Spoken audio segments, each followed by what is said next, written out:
On June 7, 2014, Philadelphia cover band Madhouse played a reunion show at Dagwood's pub in the Northeast. This reunion would also be their last show together. Even though they all hadn't played together in years, things picked up right where they left off. Philly Rock caught up with members of Madhouse to talk about the gig. I was really excited.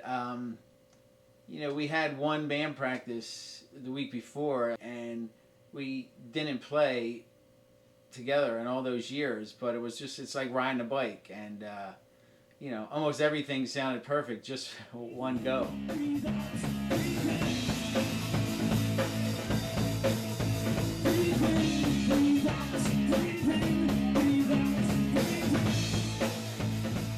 Having played the reunion show, some of the band members have been able to reflect on the performance. Well, it was really, like our singer said, it was better than he could imagine, and it's funny because you're just playing other people's tunes, but at the end of the night, when the crowd was chanting for one more, it really felt like we were rock stars in a arena, getting ready for an encore.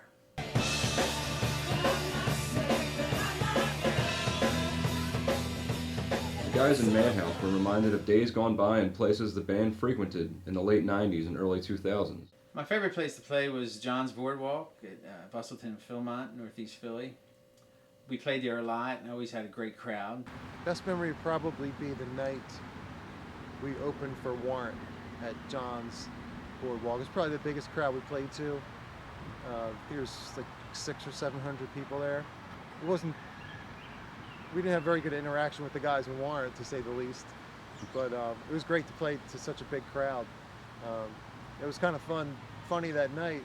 Drummer Mark Iazzi had said, well, this is it. This is like the apex of Madhouse. You should just break up now. 2 or 3 weeks later, Mark got an offer from another band. I got an offer to go up to New York. Sure enough, Mark Iazzi's words rang true.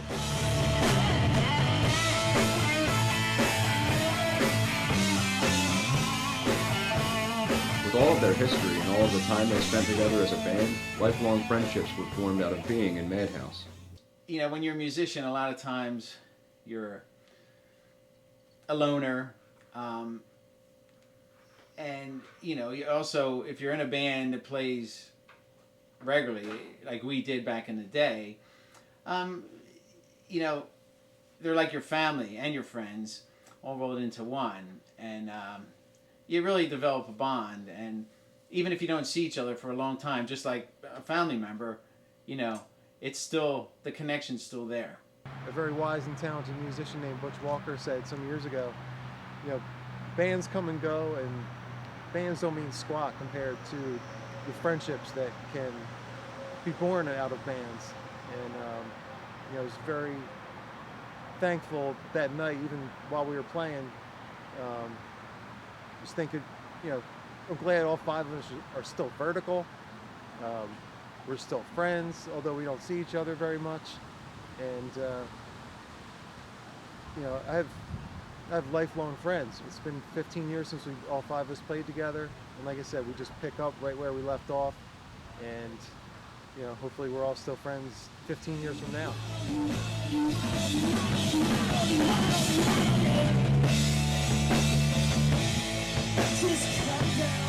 Now that lead singer Mark is off to live in Florida, Madhouse has seemingly played their final gig, but they'll always have their lifelong friendships to look back on.